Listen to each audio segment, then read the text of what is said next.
ഒരിക്കൽ ആദരവായ ഹബീബ് റസൂലുള്ളാഹി സ്വല്ലല്ലാഹു അലൈഹി വസല്ലമ തങ്ങളും തൻ്റെ സ്വഹാബത്തിൽ ചില ആളുകളും ഒരുമിച്ച് നടക്കുന്ന സമയം ശക്തമായൊരു കാറ്റടിച്ചു വീശുകയാണ്. ആ സമയത്ത് അള്ളാഹുവിൻ്റെ ഹബീബ് റസൂലുള്ളാഹി സ്വല്ലല്ലാഹു അലൈഹി വസല്ലമ തങ്ങളോടൊത്ത് സഞ്ചരിച്ചു പോയ ഒരു പ്രിയപ്പെട്ട സ്വഹാബിയുടെ അവരുടെ ദേഹത്തുണ്ടായിരുന്ന ഒരു മേൽത്തട്ടം അത് കാറ്റിലൂടെ ഇങ്ങനെ പാറിപ്പോവുകയാണ്. ആ സമയത്ത് ഫലഅനഹ, ആ മനുഷ്യൻ ആ കാറ്റിനെ ശപിച്ചു. ഇതെന്തൊരു നശിച്ച കാറ്റാണ്, എൻ്റെ വസ്ത്രത്തെ പാറിച്ചു കളയുന്ന തരത്തിൽ അതിങ്ങനെ ശക്തമായിട്ട് വീശുകയാണല്ലോ എന്നുള്ള തരത്തിൽ ഒരു ശാപവാക്ക് അവരുടെ വായിൽ നിന്ന് ഇങ്ങനെ അറിയാതെ വന്നു. ഫഖാല നബിയ്യു സ്വല്ലല്ലാഹു അലൈഹി വസല്ലം, ആ സമയത്ത് മുത്തുനബി സ്വല്ലല്ലാഹു അലൈഹി വസല്ലം തങ്ങൾ പറഞ്ഞു, ലാ തൽഅൻഹ, ഒരിക്കലും നിങ്ങൾ അങ്ങനെ ശപിക്കരുത്. ഫഇന്നഹാ മഅ്മൂറത്തുൻ, ആ കാറ്റിനോട് അള്ളാഹുവിന്റെ കൽപ്പനയുണ്ട്. അതിങ്ങനെ അടിക്കേണ്ട സമയത്ത് അടിച്ചു വീശും, അത് നിൽക്കേണ്ട സമയത്ത് അത് നിൽക്കും. അത് അള്ളാഹുവിന്റെ കൽപ്പന പ്രകാരം ഇങ്ങനെ പ്രവർത്തിച്ചു കൊണ്ടിരിക്കുകയാണ്. അതുകൊണ്ട് നിങ്ങൾ അതിനെ ശപിക്കാൻ പാടില്ല.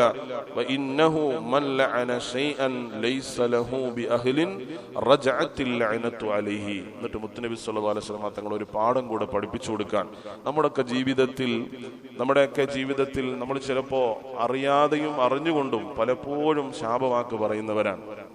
നിസ്സാരമായി മലയാളത്തിലുള്ള പല പ്രയോഗങ്ങളും നമ്മളിങ്ങനെ ശാപം പറയാൻ വേണ്ടിയിട്ട് ഉപയോഗിക്കും.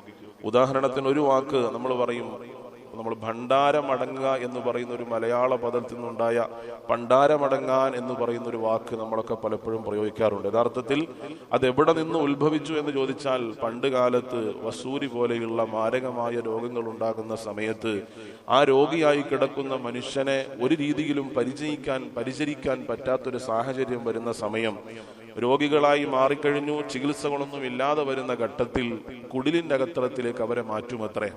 എന്നിട്ട് പായയിൽ പൊതിഞ്ഞ് അവരെ കൊണ്ടുചെന്ന് അതിനുള്ളിലേക്ക് വെച്ചതിന് ശേഷം വേറൊരു വഴിയുമില്ലാതെ വരുമ്പോ ആ ഒരു കുടിലിന് തീയിട്ട് നശിപ്പിക്കുന്ന ഭണ്ഡാരമടക്കുക എന്ന് പറയുന്ന ഒരു സംഗതി പണ്ട് കാലത്ത് നടന്നിരുന്നു. ആ ഒരു ഇതിനെ പിൻപറ്റിക്കൊണ്ടാണ് നമ്മുടെയൊക്കെ പലരും സംസാരിക്കുന്നതിന്റെ ഇടയിൽ ഇങ്ങനെ ഒരു പ്രയോഗം പലപ്പോഴും നടത്താറുണ്ട്. ചില വ്യക്തികളെ ആയിരിക്കും ചിലപ്പോൾ നമ്മൾ അങ്ങനെ പറയാ, ചില കാര്യങ്ങളെ ആയിരിക്കും നമ്മൾ ചിലപ്പോൾ പറയാ, ചില ജീവികളെയും നമ്മുടെ വാഹനങ്ങളെയും ഒക്കെ നമ്മൾ അങ്ങനെ ശപിക്കാറുണ്ട്. യഥാർത്ഥത്തിൽ അത് നമ്മൾ നിസ്സാരമായി കാണേണ്ട ഒരു സംഗതിയല്ല.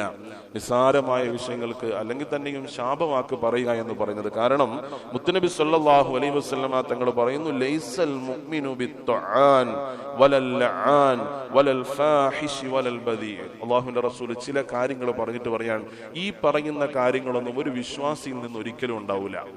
ആക്ഷേപം പറയുക എന്ന് പറയുന്നത്, ഒരു മോശമായ വർത്തമാനം പറയുക എന്ന് പറയുന്നത്, അതുപോലെ തന്നെ ശാപവാക്ക് പറയുക എന്ന് പറയുന്നത്, ഇതൊക്കെ ഒരു വിശ്വാസിയിൽ ഉണ്ടാകാത്ത കാര്യങ്ങളാണ്. അഥവാ ഒരു വിശ്വാസിയിൽ ഇത് ഉണ്ടായി എങ്കിൽ, ഒരു മനുഷ്യനിൽ ഇത് ഉണ്ടാവുന്നുവെങ്കിൽ, ഒരു മുസ്ലിമിനെ സംബന്ധിച്ച് അവന്റെ ഈമാനിന് കാര്യമായ പ്രശ്നമുണ്ട് എന്ന് മനസ്സിലാക്കണം എന്നാണ് ഈ ഹദീസിൽ നിന്ന് മനസ്സിലാവുന്നത്. എന്ന് മാത്രമല്ല, അള്ളാഹുവിന്റെ റസൂൽ പറയുന്ന ഒരു വിശ്വാസിയാണ് നമ്മൾ ശപിക്കുന്നത് എങ്കിൽ, ബഹുമാനപ്പെട്ട സാബിത്ത് ബിൻ ളഹാഖ് റളിയല്ലാഹു അൻഹുവിന്റെ ഹദീസിൽ കാണാം, മുത്തുനബി തങ്ങൾ പറഞ്ഞു, വലഅനുൽ മുഅ്മിനി കഖത്ലിഹി, ഒരു മുഅ്മിനായ മനുഷ്യനെ ശപിക്കുക എന്ന് പറയുന്നത് അയാളെ കൊല്ലുന്നതിന് സമാനമാണ്. അപ്പൊ നമ്മൾ ചിന്തിക്കേണ്ട ഒരു വസ്തുത, ചില കാര്യങ്ങൾ കൊണ്ട് പറഞ്ഞ് ശപിച്ചാൽ ചില ശാപങ്ങൾ ചില ആളുകൾക്ക് ഏൽക്കാറുണ്ട്. അതുകൊണ്ട് തന്നെയാണ് പ്രാർത്ഥനകളിൽ നമ്മൾ ദുആരക്കാറുണ്ട്, അല്ലാഹുവേ ലഅനത്തുകളെ തൊട്ട് ഞങ്ങളെ കാക്കണേ അല്ലാ എന്നുള്ളത്. എങ്ങനെയാണ് അത് സംഭവിക്കുക എന്ന് ചോദിച്ചാൽ, ഹബീബായ റസൂലുള്ളാഹി സ്വല്ലല്ലാഹു അലൈഹി വസല്ലം തങ്ങൾ പറയുന്ന ഒരു ഹദീസ് ഇങ്ങനെ കാണാം. ഇന്നൽ അബ്ദ, അബൂദർദ റളിയല്ലാഹു അൻഹുവിന്റെ ഹദീസ് ഇമാം ബുഖാരി കൊണ്ടുവരുന്നതാണ്. ഇന്നൽ അബ്ദ ഇദാ ലഅന ശൈഅൻ സുഇദത്തിൽ ലഅനതു ഇലസ് സമാ. ഒരാള് ഒരു വസ്തുവിനെ ശപിക്കുക, ഒരു ജീവിയെ ശപിച്ചു, അല്ലെങ്കിൽ ഒരു മനുഷ്യനെ ശപിച്ചു, ആ സമയത്ത് ആ ശാപവാക്ക് അതിനെ അല്ലാഹു തആല ആകാശത്തേക്ക് ഉയർത്തും. ഫതുഗ്ലഖു അബ്വാബുസ് സമാഇ ദൂനഹ, ആകാശത്തിലേക്ക് പ്രവേശനമില്ലാതെ അതിനെ തടയപ്പെടും. സുമ്മ തുഹ്ബിതു ഇലൽ അർള്, ആ സമയത്ത് പിന്നെ അത് ഭൂമിയിലേക്ക് വരും. ഫതുഗ്ലഖു അബ്വാബുൽ അർളി ദൂനഹ, ഭൂമിയിലേക്കും അതിന് പ്രവേശനമില്ലാതെയാകും, തടയപ്പെടും. സുമ്മ തഅഖുദു യമീനൻ വശിമാല, പിന്നെ അത് വലത്തേക്കും ഇടത്തോട്ടും വലത്തോട്ടും ഒക്കെ സഞ്ചരിക്കും. എവിടെയും അതിനൊരു പ്രവേശന സ്ഥലം ഇല്ല എന്ന് വരുമ്പോ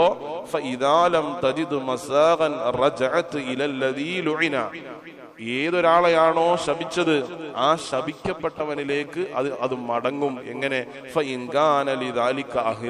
ആ ശപിക്കപ്പെട്ടവൻ അതിന് അർഹനാണെങ്കിൽ, അത്തരത്തിലുള്ള പ്രവർത്തനം അവൻ ചെയ്തിട്ടുണ്ട് എങ്കിൽ അവനിലേക്ക്, ആരെയാണോ ശപിക്കപ്പെട്ടത് അവനിലേക്ക് മടങ്ങും. ഈ ശപിച്ചവന്റെ ശിക്ഷ അത് വേറെയും ഉണ്ടാകും. ഇനി ആ ശപിക്കപ്പെട്ടവൻ അതിന് അർഹനല്ലെങ്കിൽ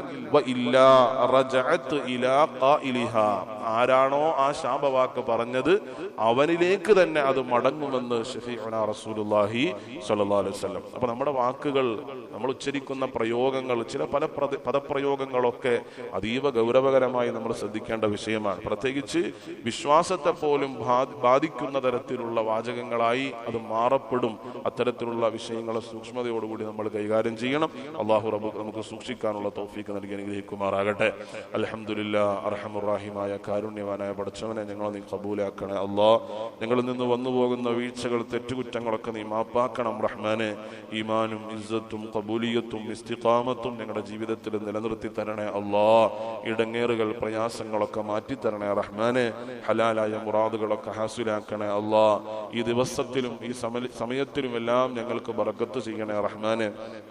ഓരോരുത്തരും ബന്ധപ്പെടുന്ന ഉപജീവന മാർഗങ്ങളിൽ ഇന്ന് ഇറങ്ങിത്തിരിക്കുന്ന കാര്യങ്ങളിലൊക്കെ നിന്റെ സഹായം, ഫതഹ്, നസ്ർ നീ നൽകണേ റഹ്മാനെ. പടച്ചവനെ, ഞങ്ങളിൽ നിന്ന് മരണപ്പെട്ടവർക്ക് നീ പുറത്തു കൊടുക്കണേ അല്ലാഹ്. ഞങ്ങളിലുള്ള രോഗികൾക്ക് നീ ശിഫാ നൽകണേ റഹ്മാനെ. രോഗരാജ്യങ്ങളിൽ, പ്രത്യേകിച്ച് പ്രവാസ ലോകങ്ങളിലൊക്കെ സമാധാന അന്തരീക്ഷം നീ നിലനിർത്തണേ റഹ്മാനെ. പ്രതിസന്ധികൾ നീ പരിഹരിക്കണേ അല്ലാഹ്. ആമീൻ ബിറഹ്മതിക യാ അർഹമർ റഹീമീൻ.